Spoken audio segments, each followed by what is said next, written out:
주간 평안하셨습니까? 날이 많이 더워졌어요. 지금도 이 반팔들이 많이 있죠. 예, 반팔 많이 입어야 되는 시즌이 되었습니다. 그렇죠? 예, 많이 더워지기도 하고 그랬습니다. 하지만 아침 저녁을 좀 썰렁하니까 예, 여러분 몸 관리 잘 해주시고 감기 걸리지 마시고 예, 그랬으면 좋겠습니다. 날씨도 날씨인데 또 이런 날씨에 또 이렇게 놀러 다니면 좋겠지만 여러분 우리의 현실은 어떻습니까? 시험이 있고 과제가 있고 다들 팀플도 해야 하고 뭐 다들 또 직장 생활 하시는 분들도 나름의 엄청난 또 출퇴근 시간과 또 힘든 일들 또 관계들에서 또 우리는 힘든 삶을 살고 있습니다. 하나님께서 우리 모두에게 은혜를 주시기를 바랍니다. 진짜 하나님께서 여러분을 사랑하십니다. 예. 내가 비록 일주일 동안 하나님을 생각하지 않았어도 주님은 우리를 기억하고 계시고 붙들고 계시고 함께하고 계신다는 사실을 늘 기억했으면 좋겠습니다. 주님은 항상 우리들에게 찾아오십니다. 예, 오늘은 노아의 홍수 이후에 대한 이야기입니다. 여러분, 홍수 이후에 어땠을 것 같아요, 여러분?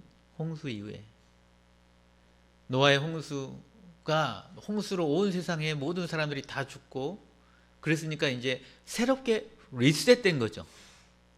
컴퓨터 재부팅 한 거예요. 그죠? 지구라는 이 세상이 재부팅된 거라는 얘기죠. 그리고 노아는 의인이었고 당대의 완전한 자라고 평가를 받았었고 하나님 보시기에 이제 노아가 예배를 드리면서 시작을 하면 새로운 세계에서 얼마나 잘 살아야겠어요? 하나님이 원래 그 노아에게 하셨던 말씀이 있잖아요. 아담에게 하셨던 말씀과 똑같아요. 생육하고 번성하여 땅에 충만하라는 이 명령. 하나님의 뜻, 하나님의 나라를 위해서 노아는 살아야만 했습니다. 새로운 세상에서 두 번째 세계에서 그렇게 살았어야만 했어요. 하나님이 그 물의 지옥에서 물의 죽음에서 노아의 가족들을 건져 주셨기 때문에 구원해 주셨기 때문이죠. 그런데 어떻게 됐습니까? 어떻게 됐어요? 노아와 노아의 아들들은 또 범죄했다는 사실입니다. 아담이 그러했듯이 노아도 어떻게 합니까? 지난주에 말했던 것 같은데 술을 먹고 또 취하고 또 아들이 범죄하고 그렇게 되었어요. 여러분 우리 그냥 몇천 년 전에 그냥 그랬는가 보다라고 그냥 그 옛날 이야기로 듣지 마시고요. 여러분 내가 구원받고 여러분 이 자리에 있는 우리 모두가 다 하나님 나를 사랑하시고 나 예수님 믿어요. 진짜 주님 앞에 뜨겁게 찬양도 해보고 기도도 해보고 뭔가 그런 경험들이 있을 수도 있고 없을 수도 있어요. 근데 어쨌든 우리가 구원받았다는 그런 어떤 흔적들을 각자 가지고 있을 거예요. 그렇기 때문에 우리가 이 자리에 앉아 있는 거고 그런데 여러분 구원받은 이후에 혹은 내가 예수님 믿는다고 말한 이후에 또 뭔가 내 마음이 뜨거워졌었던 기억이 있은 이후에 오늘의 우리의 삶은 어떤가 하는 거죠. 마치 노아가 두 번째 기회를 받았을 때 진짜 하나님 뜻대로 멋지게 살 수 있을 뻔도 했지만 그렇지 못했던 모습처럼 우리도 그렇지 않은가 하는 거죠. 여러분 오늘의 삶은 어떻습니까? 나의 믿음은 어떻고 내가 나의 삶의 자리에서 진짜 하나님의 뜻대로 살아가고 있습니까? 변화된 삶을 살아가고 있습니까? 거기에서 오늘의 말씀이 시작되는 거예요. 노아는 농사를 시작하여 포도나무를 9장 20절 21절 보니까 포도나무 심고 포도주 마시고 취해서 장막 안에서 벌겁고 벗고 술 먹고 이제 주사를 부리는 거죠. 그리고 그것을 보고 노아의 세 아들 셈과 함과 야벳 중에 둘째 아들 함의 자손들이 좀 또 그렇게 아버지를 욕되게 하고 그것 때문에 이제 함의 자손이 저주를 받는 그런 일들이 벌어지게 됩니다. 생육하고 번성하여 땅에 충만하라라는 명령이 여러분 무엇인 것 같으세요? 지금 새로운 세상에서 노아의 가족들만 있었을 때 다 이게 널리 퍼져서 진짜 그 모든 흩어진 곳들에서 하나님의 뜻을 이루라라는 것이었는데 하나님의 뜻을 이루기는커녕 오히려 죄를 퍼뜨리는 결과를 맞이하게 됩니다. 그 방금 노아의 범죄에 대한 기록 다음에 9장 끝부분에는 족보가 나옵니다. 쭉 족보가 나와요. 10장까지 10장부터 노아의 10장 1절에 보면 노아의 아들 셈과 함과 야벳의 족보는 이러하니라 라고 족보가 나옵니다. 창세기에서 족보는 대단히 중요한 의미를 가지는데요. 창세기에 족보가 10개 나와요. 그 중에 정말 중요한 나코에 대한 이야기, 생명의 계보에 대한 이야기를 드린 적이 있습니다. 그런데 지금 이 셈과 함과 야벳의 족보가 쭉 10장에 나오면서 10장 15절부터 20절에 가나안, 여러분 가나안 아시나요? 여러분 가나안 들어본 적 있으세요? 교회 좀 다녀보면 가나안에 대해서는 들어본 것도 같죠. 그 가나안 땅, 가나안 족속에 대한 기록이 굳이 부각되어 자세히 기록되어 있다는 거죠. 15절부터 20절까지 보면 가나안은 장자 시돈과 헷을 낳고 여부스 족속과 아모리 족속과 기르가스 족속과 휘 족속을 점점점 낳았더니, 이거는 나중에 여러분 나중에 이스라엘 백성들이 가나안 땅에 들어갈 때 거기에 있던 족속들의 이름이 여기 나온다는 거죠. 왜요? 사실 창세기 말씀을 누가 처음에 받았다고 했어요? 제가 여러분 모세가 받을 때 그때 그 사람들이 들어가야 할 땅이 어디예요? 가나안 땅이잖아요. 그 가나안 땅에 있는 족속들이 노아의 범죄했던 함의 자손 중에 가나안에 이렇게 뭔가 이렇게 클로즈업 하듯이 쫙 여기 가나안이 있었어 라고 쫙 보여주고 있는 거예요. 함의 범죄 그 죄의 그 고리 가운데 쫙 여기 가나안이 있는 거야. 너희를 이제 힘들게 할 가나안이 거기 있는 거야 라고 보여주는 거죠. 그런 것입니다. 그래서 이들은 함의 자손이었고, 거기에 가나안의 경계는 보시면 시돈과 그라를 지나 어디 가사까지와 또 어디 뭐가 나오나요? 소돔과 고모라 나오죠. 딱 그죠? 소돔 고모라는 아시죠? 교회 안 다니는 사람도 아는 게 소돔과 고모라 아닙니까? 그죠? 소돔과 고모라와 아드마와 스보임, 원래 이게 네 군데가 다 같이 이제 불심판을 나중에 받거든요. 그때 바로 그 사해 주변에 사해가 염해가 된 사건 나중에 나오겠지만 아브라함 시대에 있었던 일 아닙니까? 그때 이들은 함의 자손이라 각각 그렇게 흩어져 있는 함의 자손이었다는 거죠. 여러분, 그러니까 뭔가 사실 죄가 유전된다라고 볼 수는 없지만 어쨌든 영향을 받게 되는 거죠. 그러면 잘못된 행동을 취하는 아버지의 모습을 보고 자란 자손들, 또 그 자손의 자손들은 계속 그런 영향을 받게 되는 것입니다. 죄는 그런 거예요, 여러분. 우리가 다 은혜를 겪었고 구원을 받았고, 여러분 함의 자손들도 다 결국은 구원을 받은 거잖아요. 이 노아의 홍수 시절에 하나님이 구원을 하신 거잖아요. 근데 구원 이후에 우리는 어떤 삶을 살아가는가? 우리는 어떤 모습으로 우리 자손들에게, 우리 자녀들에게 나의 모습은 보여질 것인가?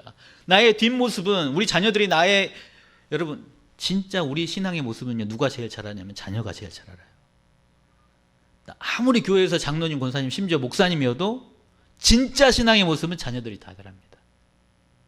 진짜예요. 여러분 부모님, 할아버지, 할머니 진짜 신앙의 모습은 여러분이 알잖아요. 진짜 믿음이 있는지, 하나님 앞에 순전히 나아가고 있는지 아닌지. 그럼 나는 어떤 모습으로 살아가고 어떤 아빠가 되고 어떤 엄마가 될 것인가? 어떤 할아버지가 되고 어떤 할머니가 앞으로 되어갈 것인가? 나는 어떻게 살아가야 될 것인가? 어쩌면 진짜 중요한 이야기일지도 몰라요. 족보의 이야기, 함의 이야기, 가나안의 이야기는 진짜 힘든 이야기거든요. 구원받고 결국 심판받을 민족이 되는 이야기거든요. 그렇잖아요. 노아의 홍수에서 건짐받고 저주받을 백성이 된다. 얼마나 슬픈 이야기입니까? 그렇죠?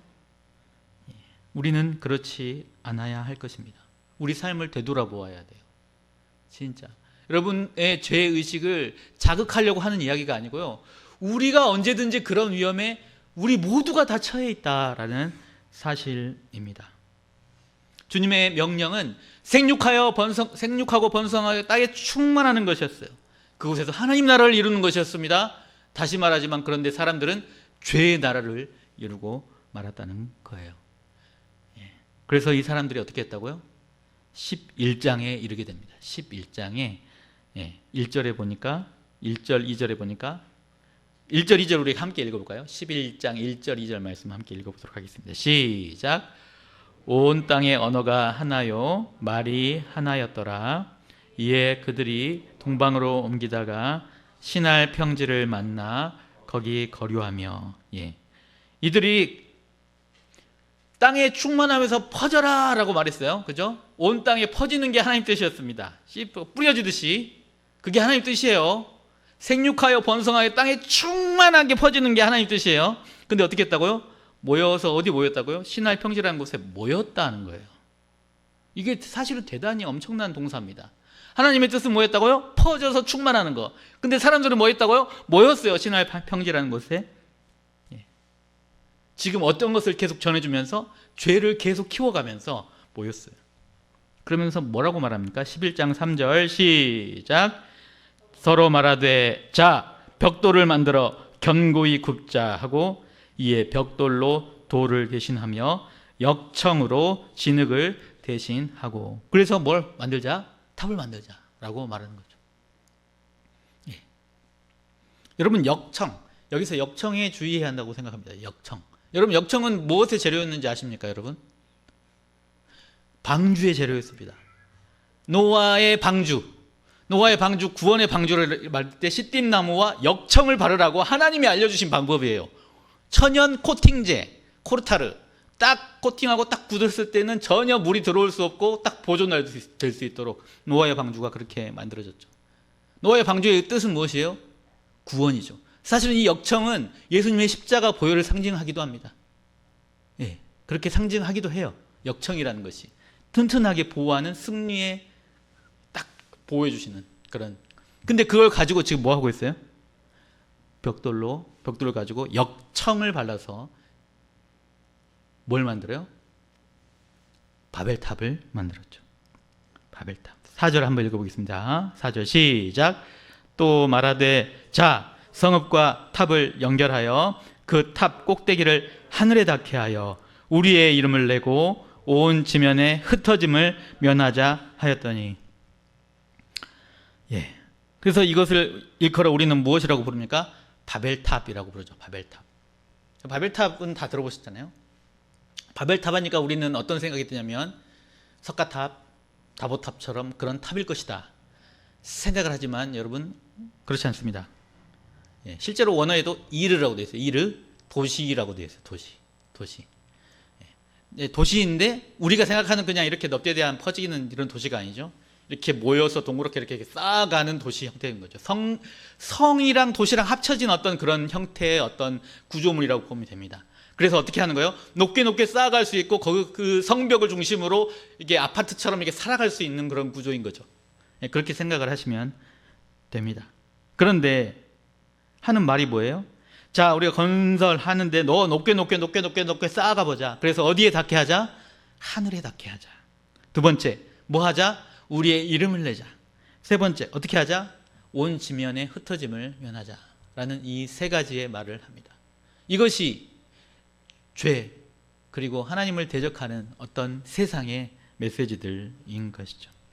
이 바벨탑 거기가 어디였을지 정확히는 몰라요. 뭐 바벨론 문명이 어디였을 것이다 뭐 이런 이야기도 연관성을 따져서 말하기도 합니다만 어찌됐든 단순히 문명의 문제가 아니에요. 쌓고 또 쌓고 더 쌓아라, 더 많이 높게 쌓아서 저 하늘에 이르게 쌓아라 라고 말하는 것이 오늘날의 세상의 메시지입니다. 그렇지 않습니까? 주식에 몰빵해서 더 돈을 더 많이 넣고 코인을 하든지 아니면 뭐 부동산에 투자를 해가지고 높게 더 쌓아라. 너의 집을 더 키워라. 더 높게 더 고층 저기 뭐 펜트하우스 같은데 그런 데 살아라 라고 말하는 것이 세상의 메시지라고요. 자, 너의 성적을 올려라. 스펙을 쌓아라. 더 많이 쌓아라. 세상 사람을 다 누르고 더 높이 올라가라. 하늘에 닿도록 올라가라 라고 말하는 것이 세상의 메시지라고요. 여러분, 우리는 그렇지 않은 것 같지만 이 똑같은 메시지 속에 살아가고 있습니다. 그리고 또 뭐라고 해요? 자기 이름을 내라. 내 이름을 높은 곳에 새기도록 유명해지고 인싸가 되고 SNS에서 스타가 되고 인플루언서가 되고 뭔가 위대한 유명한 능력이 있는 사람이 되라 라고 말합니다. 또 온 땅의 흩어짐을 면하자. 온 땅이 흩어져라 라는 것이 하나님의 뜻인데 그죠? 충만히 모든 것들을 하나님의 나라로 만드는 것이 하나님의 뜻인데 모여라, 하나님의 뜻에 정반대하고 있는 것입니다. 그것이 오늘날의 세상의 이야기예요. 똑같아요. 여러분, 죄악의 도시를 더 높이 높이 쌓아서 우리끼리 뭉쳐서 더 죄의 우리의 이 논리와 우리의 가치관과 우리의 가치를 더욱더 높이 높이 쌓아가라. 그곳을 벗어나면 살아갈 수 없도록 그렇게 만들어보자라고 말하는 것이 바벨탑의 메시지입니다. 그리고 그것은 오늘날도 마찬가지죠. 여러분, 우리는 그런 세상 속에 산다고요, 여러분. 그리고 너무 안타까운 건 사실은 뭔지 아세요? 그게 그렇게 안 하면 죽을 것 같고, 만약에 그렇게 안 하면 사회 속에서 부적응자가 될 것 같고, 마치 그러면 살 수 없을 것처럼 이야기한다고요. 그렇게 매체에서는 계속 이야기해요. 뉴스에서는, 기사에서는, 인스타에서는 그렇게 우리에게 막 주입합니다. 여러분, 거짓말이에요. 거짓말. 그렇지 않아도 잘 살 수 있어요. 오히려 더 잘 살 수도 있어요. 그게 세상의 전부가 아니에요. 그러자 이 세상의 가치 속에 그렇게 쌓아가고 있던 사람들에게 하나님이 개입하십니다. 하나님이 하늘에서 내려오신다고 성경에서 5절 말씀에 11장 5절 말씀에 기록하고 있어요. 하늘에서 내려오셔서 이렇게 말씀하십니다. 6절 7절 말씀 함께 읽어볼게요. 6절 7절 시작. 여호와께서 이르시되 이 무리가 한 족속이요 언어도 하나이므로 이같이 시작하였으니 이후로는 그 하고자 하는 일을 막을 수 없으리로다. 자, 우리가 내려가서 거기서 그들의 언어를 혼잡하게 하여 그들이 서로 알아듣지 못하게 하자 하시고. 어떻게 했었다고요? 하나님 내려오셔서 이것들이 모여가지고 작당을 하고 있는 거죠. 그렇죠. 하나님이 원하시는 뜻, 하나님의 형상인 사람이 하나님의 가치를 가지고 온 땅에 충만히 퍼져갈 것을 기대하셨는데 지들끼리 모여가지고 죄의 모의를 하고 자기들의 세상을, 자기들의 가치관을 막 이렇게 쌓아가지고 올리고 있고, 더 높이 쌓자라고 말하는 데는 아마 그런 두려움도 있었겠죠. 노아의 홍수 이야기가 최근 이야기니까 이분들 입장에서는. 그렇지 않습니까? 홍수 때는 어떻게 해야 돼요? 살려면, 살 길을 찾으려면 어떻게 해야 돼요? 더 높이 있어야지. 높은 데 있어야지 살 거 아닙니까? 그러니까 자기들의 방법을 따라서 그렇게 높게 싼 거예요. 살아야지. 마치 여러분, 홍수가 다시 온다고 했어요? 안 온다고 했어요? 하나님이 어떻게 약속했어요? 무지개의 약속으로 내가 홍수를 다시 한번, 그렇게 온 세상에 그런 물의 심판은 없다라고 말했는데 어떻게 했어요? 근데 지금 이걸 믿고 있는 거예요? 안 믿고 있는 거예요? 안 믿고 높게 살려고 자기들의 방법을 가지고, 자기의 구원의 방법들을 가지고 이렇게 쌓아가는 거예요. 세상이 그렇듯이. 오늘날도 그렇잖아요. 너희 통장 잔고가 너희를 살릴 것이다라고 말하잖아요. 예. 더 높은 층에, 더 펜트하우스에 살아야 밑에 낮은 층에 사는, 제가 반포에서 사역을 한 적이 있는데, 반포에서 그 잘 사는 동네 있잖아요. 잘 사는 동네에서 사역을 한 적이 오래 있었는데, 그때 이런 이야기가 있어요. 여러분, 설해마을 하면 어떤 이미지입니까? 좋은 동네죠. 그렇지 않습니까?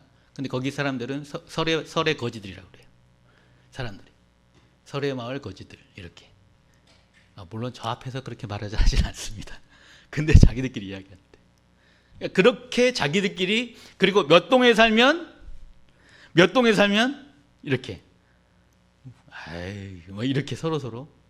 그런 세상 속에 우리가 지금 산다고요, 여러분. 그런 가치관 속에. 그래서 지금 하나님께서 이것들이 이제 이 범죄 모의죠. 이 죄악의 이 세상을 쌓아가는 그런 논리, 자기들이 자기 스스로 구원하고자 하는 그런 것들, 쌓아가고자 하는 그런 것들을 다 흩어버리시기로 작정하십니다. 방법은 무엇이에요? 말이 통하지 않게 한 거죠. 말을 여러 가지로 만들어서, 그렇게 말을 여러 가지로 서로 알아듣지 못하도록 하게 된 거예요. 그래서 이제 우리가 지금 영어 때문에 지금도 고생하고 있는 여러분, 영어 점수를 위해서 또 그렇게 시작이 된 겁니다. 그래서 하나님이 서로 알아듣지 못하게 하셨죠. 그래서 8절 말씀 함께 읽어볼게요. 시작. 여호와께서 거기서 그들을 온 지면에 흩으셨으므로 그들이 그 도시를 건설하기를 그쳤더라. 그 도시를 건설하기를 그쳤더라. 그 탑 건축을 멈췄다는 거죠. 하나님이 내려오셔서, 여러분, 항상 뭔가 문제가 있을 때요, 하나님은요 그냥 내버려 두잖아요. 하나님이 내가 하나님 보실 때 옳지 않게 행동할 때 하나님이 나를 냅둔다. 그러면 진짜 심각한 거예요, 여러분. 오히려 내가 진짜 잘못하고 있을 때 하나님이 나를 냅두면은 이상한 거예요. 오히려 하나님 내려오셔서 이걸 흩어주시는 것이 은혜라는 거죠. 아이 뭐 바벨탑 뭐 우리끼리 막 이렇게 우리가 뭔가 쌓아가고자 하는 어떤 그런 노력들을 하나님 뭔가 방해하시고 뭔가 이게 개입하시는 것 같고 뭔가 어떤 역사가 일어난다. 그러면 역설적으로 하나님이 나를 너무너무 사랑하시는 거예요, 여러분. 그걸 아셔야 돼. 내 인생이 왜 이렇게 꼬여있나, 내 인생이 이렇게 팍팍한가, 거기 이유가 분명히 있어요. 그리고 하나님이 나를 사랑하시는구나 생각하시면 됩니다. 그래서 하나님 내려오셔서 그 말들을 통하지 않게 하셔서 그 바벨탑 건설하기를 그치도록 하십니다. 그래서 이름하여 이르기를 9절 말씀 시작. 그러므로 그 이름을 바벨이라 하니 인 여호와께서 거기서 온 땅의 언어를 혼잡하게 하셨음이니라. 여호와께서 거기서 그들을 온 지면에 흩으셨더라. 아멘. 바벨이라는 이름의 뜻이 뭐예요? 그래서 흩어버리다, 언어를 혼잡케 하다는 뜻입니다.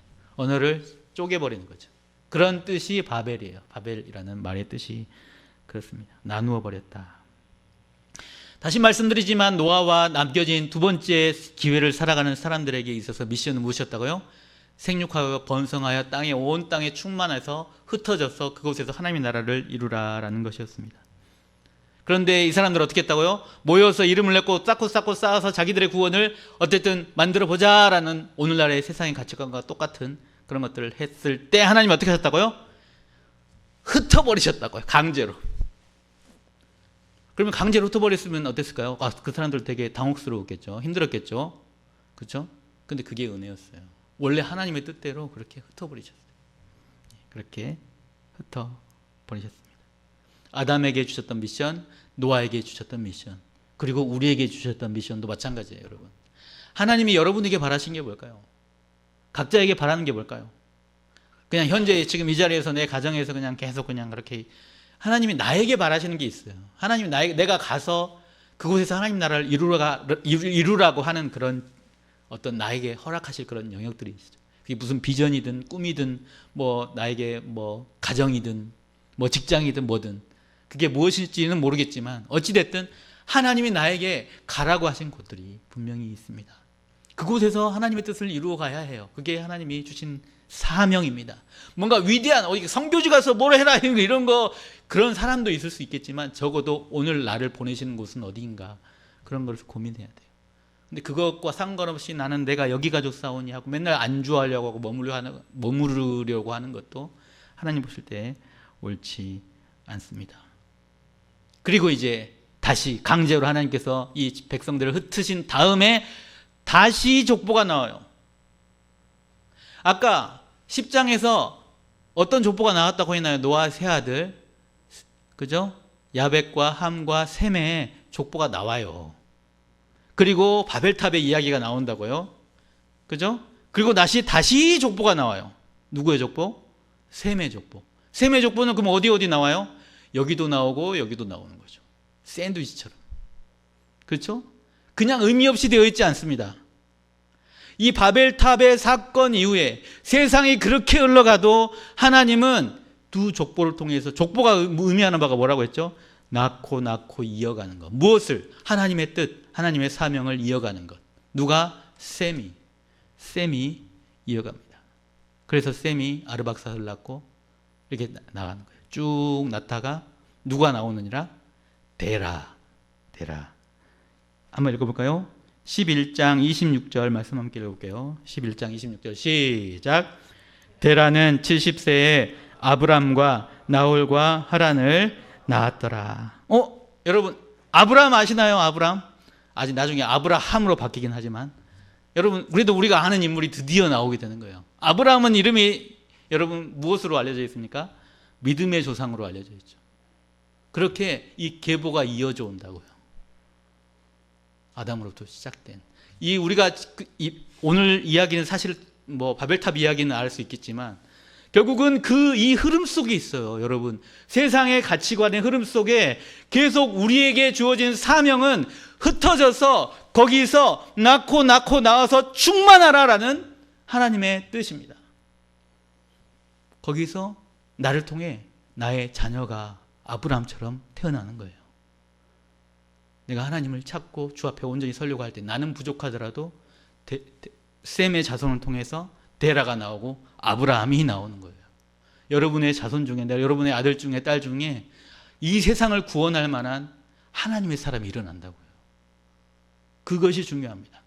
저는 결혼을 평생 안 할지도 모르는데요. 괜찮아요.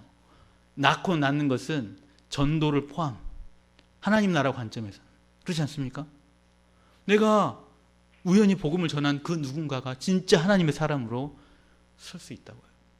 그것이 하나님 나라입니다. 하나님의 뜻, 하나님의 미션. 나에게 바라시는 하나님의 비전은 무엇인가? 생명을 낳고 나아가는 것.